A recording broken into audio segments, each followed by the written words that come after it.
Hello, beautiful, wonderful, and amazing music teachers. Welcome to another Vibrant Music Teacher Chat. This is a weekly show on YouTube where we talk about all things music teaching. And today we're going to talk about 4 different types of practice for any instrument. Before we get there, I've got a few bits of news and information, catching up things to do. So, first of all, if you've been following our journey with Vivid Practice, which is our new music practice app, we have 3 new features that just launched today. They're now live on the site. So we now have the ability to move and delete assignments in bulk, which is sort of a admin-y useful feature just for everyone. We also have 2 big requests that we've managed to get out right on schedule according to our roadmap, which I'm delighted about. I love things being on time. It's something that comes from my family. We like everything to be on time. So we have our printable assignments now. So if you're on the page and you click on the print button, it'll create a page that's like a printable version of their practice list. So for most students, they're going to use the app to practice, and that's how it's designed. But for some students, they either don't have access to an app, like a device that can use the app. They have to share with a sibling or share their parents, and it doesn't always become available when they need it. So they need a backup of a printed option. Or their parents are just anti-device and they don't want them using it, even if there is, a device in the house. They don't want them to use it for piano practice, music practice. So you can print that out. You can also email it to them because it'll generate a PDF. So you can then just attach that to an email it to the parent. So it's a great option for you to keep everything in Vivid Practice. So it's all nicely organized for you, which is really the reason I love using a digital system, is for the teacher, because it's so much easier to organize, to know where every student is, to know what they're playing, what they're working on, to adjust their notes, to add videos and audio, etc. You can still keep that for every student. And then you can have this backup option for those students who don't want to use the app. Because I've talked to a lot of teachers, several teachers actually at NCKP, the conference I was at in the summer, who said they were using multiple options. Like they give the students or their parents the option of, do you want a printed assignment? Do you want me to handwrite it? Do you want to use this app? Do you want to use that app? And then the teacher has to remember which one they're doing and update it in all these different places. Oh my gosh, that would drive me totally bonkers. So kudos to them for following through on all of that and trying to help all their students.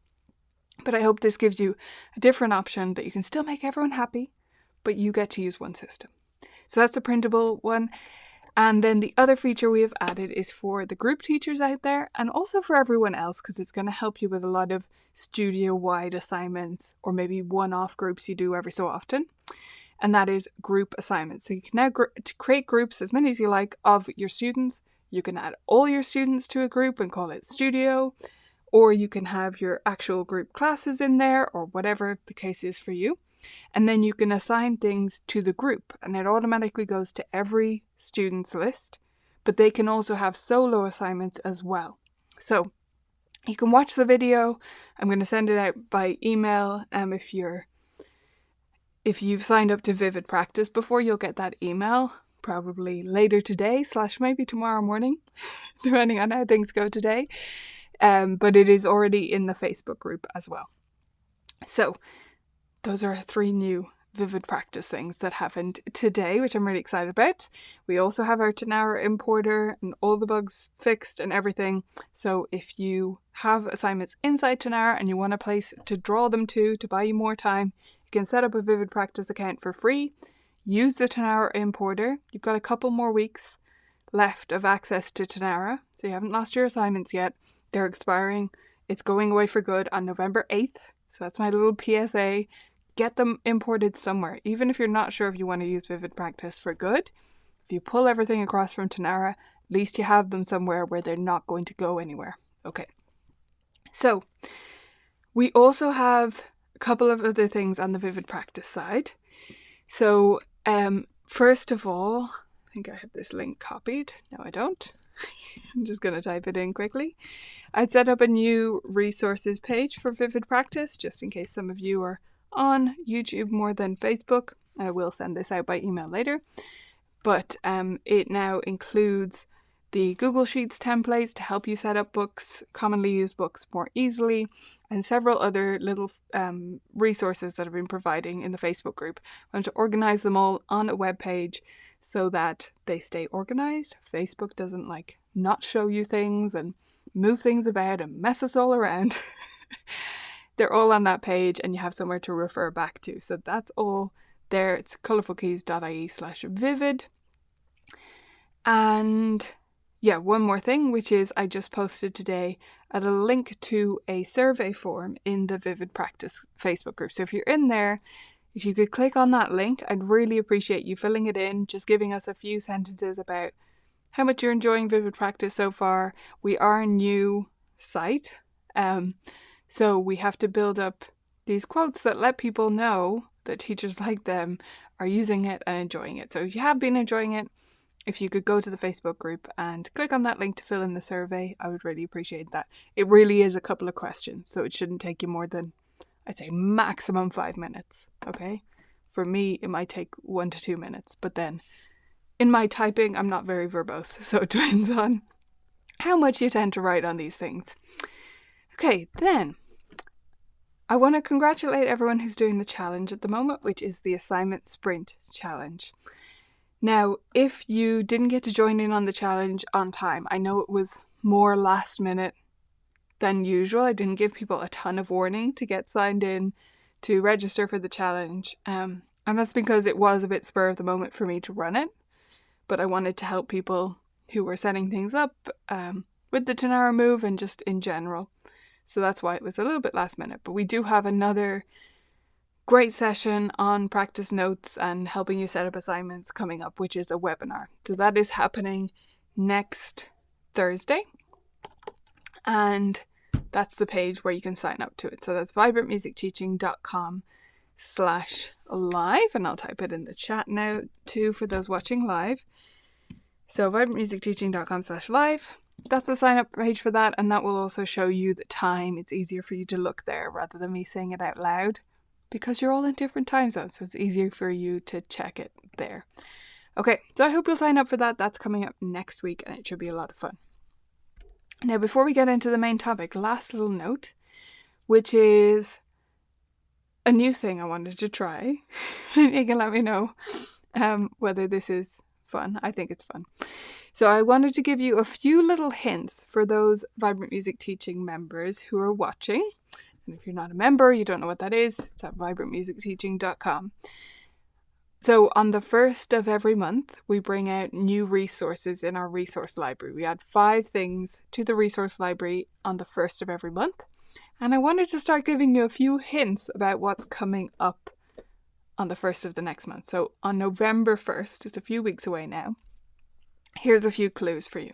And you can guess in the comments if you want to guess what these are going to be about. First one is the most opaque clue, and that is that there's going to be something involving a herby pun, or if you prefer, an herby pun. If you prefer to say it like that, I say herb. And a herby pun. Okay, what could that mean? There's another one that is going to help include and have fun with our Jewish friends. And then there's another one that's going to help us include, have an experience with, have fun with our Hindu friends. So those are your 3 clues. Obviously there's 5 resources coming out, so I might throw you a few new clues next week. I'm not saying anything, but I'll just say that's a good guess. You got the right kind of idea with my punny mind. Okay, we're going to dive into our main topic now. All right, today we are talking about different ways to practice. So in the Vivid Practice app, we have these 4 different practice modes. And I think you can learn something from the choices I've made with the 4 modes of practice that students can do in the app, even if you're not going to use the Vivid Practice app. So let me go through them one by one for you. The first one is blocked. This is the simplest practice mode. Blocked practice just means we do one thing, and then the next thing, and then the next thing, and then the next thing until we're done. It's like a checklist. And when you look at it in the app, that's what it looks like. It looks like a checklist. So the students can check the notes for each item and then just tick beside them to mark them off their list as they work down. And once they've done everything on that list, they are done, and it goes back to the home screen in the app. So block practice is the most instinctive. It's the most common for students that practice fairly diligently. And yeah, it's intuitive. It's what we all kind of do if no one tells us to do something else. We just do the A major scale because it's first on our list, and then we do the sonatina, and then we do the boogie, and wherever we're done with our whole list, we're done. And maybe we play each of those things once, or maybe we practice them properly, but either way, we work our way down the list like that. There's nothing wrong with block practice. It's not the most efficient way to practice, but there's nothing wrong with doing it sometimes, and there's definitely nothing wrong with doing it all the time as a beginner. So when students first join the studio or first start using our Vivid Practice app, this is the mode I tell them to choose, and we stick with that until they're ready to try something a little bit more sophisticated. The next mode is called Focused. And this is where you pick just one assignment. So this is what a lot of my practice would have looked like. Let me know if that was the case for you when I was a teenager, because I did short chunks of practice throughout the day. And so I generally only practice one thing at a time, not everything on the list, but I just focus on that one thing. Now in focus mode, what it actually does is get students to practice for a few minutes and then take a break for a minute, and then practice for a few minutes and take a break for a minute, but only with one assignment.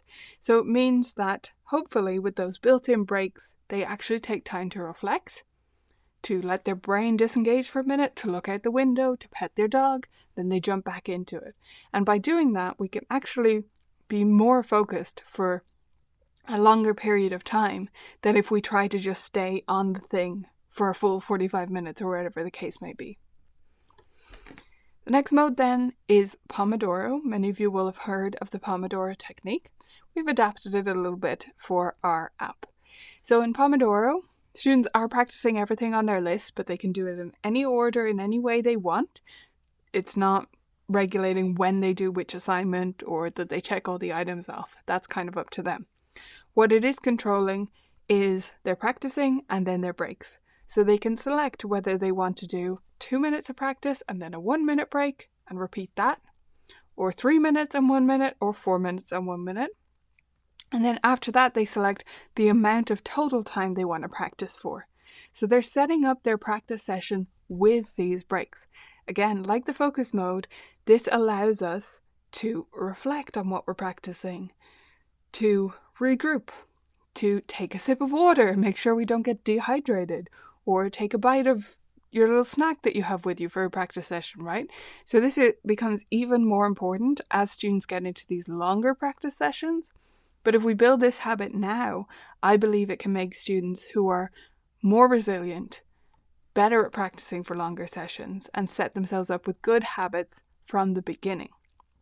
Let me know if you take breaks in your practice, or whether this is something that you could use help with yourself. And then the last mode is Interleaved. Now, this one is the one a lot of teachers are most excited about if they know what this is, or confused about if you've never heard of it.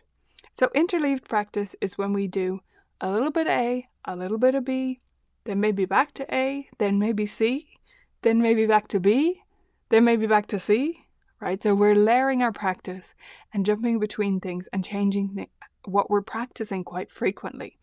Now this feels uncomfortable in the beginning. It is not that easy to do because you have to force yourself to really focus on that thing for those few minutes and get what you can done, and then sort of wrench yourself away from it before you really feel ready, because that's actually going to get you more progress, more durable learning. You're going to get better faster doing it that way, but it doesn't feel like that to you as a student or as a musician. Have you ever tried interleave practice yourself, and have you struggled with it? I know I'm more comfortable with it now, but when I first tried it, it did feel very tough to force myself to switch to something. And still sometimes I'll catch myself when I meant to do an interleaved session on a couple or a few things, and yet I get stuck on one thing and I stay on it and repeat it more times than I really should. So interleave practice in the Vivid Practice app forces us to switch between tasks. Now, we can't physically go there and be looking over the student's shoulder and say, now you must play. How dare you continue with that thing? You must switch. But it does encourage students to do that. So every few minutes, the app automatically switches between different assignments. So piece A, and then piece B, and then maybe it goes back to piece A. It's randomized in the list that they're practicing. So those are the 4 modes in Vivid Practice. Let me know which one resonates with you, which one is how you practice or how you think most of your students practice, which one you'd love them to try, and what you think about this way of viewing practice and practice structure. What a fun idea to highlight these different practice styles. Interleave sounds like me when I did my ARCT. Yes, a lot of us get into this later in our studies, right? Lots of triage and was so very helpful to prepare large amounts of repertoire. Yes. And something becomes more essential as we go into higher levels of study, but I think we can get benefits from it even way before that. I should have said at the beginning, but I didn't. So if you have a question that is even off topic, feel free to add it in. I'll do an Ask Me Anything session in a few minutes. So if you have random questions for me, I'm happy to answer those. Just start with the word question. A few guesses in the chat for the different VMT resources that I mentioned. A transposing game inspired by Herbie Hippo and one inspired by Duali. That's interesting. I'm not giving anything away. These are just my those are just my hints. I'm afraid I don't know what klezmer is, so that shows my ignorance. But it also maybe shows that it's not the right guess. Because if I don't know what it is, then it's not that. I kind of gave that one away. Find Interleaved helpful for dopamine-seeking students who need help staying on task but leaping around and then short times of intense practice. It can be really efficient. Yes, it can. But it doesn't always feel that way. If any of you are curious about reading more about interleave practice, I have a few videos about it here on the channel if you just want this sort of friendlier talk through of it. But if you want to read more in depth, a great blog to look at is The Bulletproof Musician. It's not a tongue twister, but it felt like one there. Which is by Noah Kageyama, and he has talked several times about research studies that have been done on interleave practice, and it's also talked about outside of the music sphere. Like, this isn't limited to music. They've studied this with hitting, I can't remember whether it's cricket or baseball, but hitting things with a bat, like sports examples as well.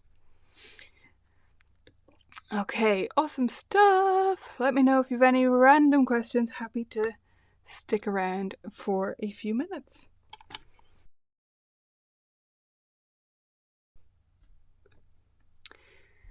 So if you have a random question, throw it at me now. Laura had a question about interleaved sessions. It depends what you mean by interleaved sessions, Laura. So I think the increments of time you spend on each thing have to be short, and I think that's what makes it work. So if I, for example, made my interleave sessions 15 minutes, which is something that actually someone using Vivid Practice suggested to me. They said, I think these should be longer. They're 4 minutes. And they said, you can't get anything done in 15 minutes. That's kind of the point of interleave practice. Not to not get anything done, but that you have to think differently about it. If we made them 15 minutes, how long is it going to take you to interleave things? So you have piece A for 15 minutes, piece B for 15 minutes. You go back to piece A for 15 minutes. This is already a 45-minute practice session. No. For most students that we're teaching, those are too long as chunks, and it doesn't really enter into the spirit of what interleave practice does. So if that's what you meant, the chunks of time you spend on things. Yes, that has to be short. I think what you probably meant was the total practice session. I don't think that needs to be short. I think that can vary just as much as a normal practice session. So it could be 12 minutes for a beginner. It could be an hour for someone more advanced. Though that might feel a bit intense if the whole thing was 4-minute chunks. Yeah, hopefully that helps.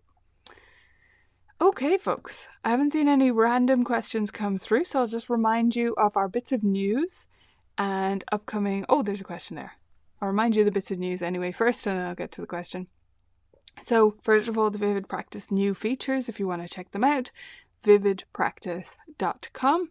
We now have printable assignments and group assignments, and we have all sorts of other great features that I won't go into here, but you can create a free account there, set yourself up, and it's actually free. It's not a trial. You don't enter your credit card information, okay? It's a free version where you just get one student sub account so you can test all the features. So again, that's vividpractice.com. If you are already using Vivid Practice, I would love you to fill in the survey. And you should also check out the resources page, which is at colourfulkeys.ie/vivid now, with all the Google Sheets links and everything. Okay, Rachel's question was, do you ever introduce Samantha Coates' rote to reading pieces before the student has had any introduction to staff and staff notes? Okay, so I actually use Sam Coates' pieces quite differently to her, and I have it on good authority, i.e. from her, that she's very okay with this. So I started this during the pandemic. I love the way she created them and how she uses them, which is the side-by-side reading comparison, and occasionally we use them like that. But I have found them even more fun to do as a side-by-side oral comparison by ear. So yes is the answer, and that's largely because I don't use the notation. I think you still could even if you're using the notation, but so that you know where I'm coming from, I teach my students those pieces by rote. We listen to the track together with the level 1. If anyone's watching and you're like, what are you talking about? It's roterepertoire.com is where to look at Samantha Coates' pieces. So I teach it to them by listening to it first, and then we work it out together on the piano. I teach it to them by rote. Then they practice it, they come back the following week. If it sounds good, I play the track for level 2 and I ask them to spot the difference with their ears. And then they figure out what the difference is on the piano, they practice level 2, we do the same thing with level 3, and then they create the level 4, which is their own version.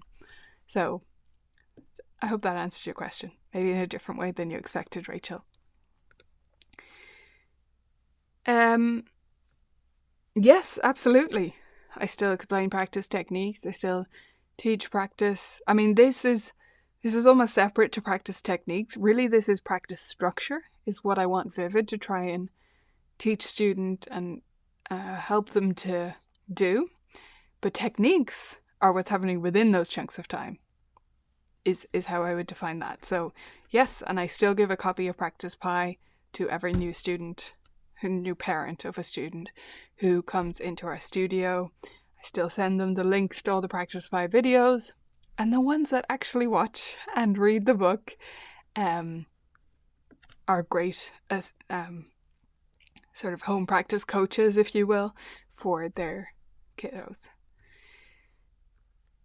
That's Juliet weighing in on Sam Coates' pieces. She definitely teaches them to students who are not yet reading on the staff, and I think you absolutely can.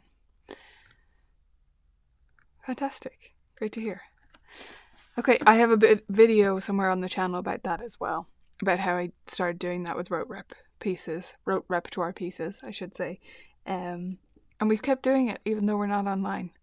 I just love it. I just think it's so fun. And I think it's a great opportunity for ear training. And my students, their reading skills are pretty good. You know, we try to do as much ear training as we can, but we always need more in that area than we need on the reading side, because that's my background. That's what I'm most solid with. So, yeah, hope that helps. Okay, thank you all so much for joining me. I'll just remind you about the webinar that is happening next week. So you can sign up for that at vibrantmusicteaching.com/live. vibrantmusicteaching.com/live for that one. And I hope you'll join me back here on the show next week. Bye, everyone.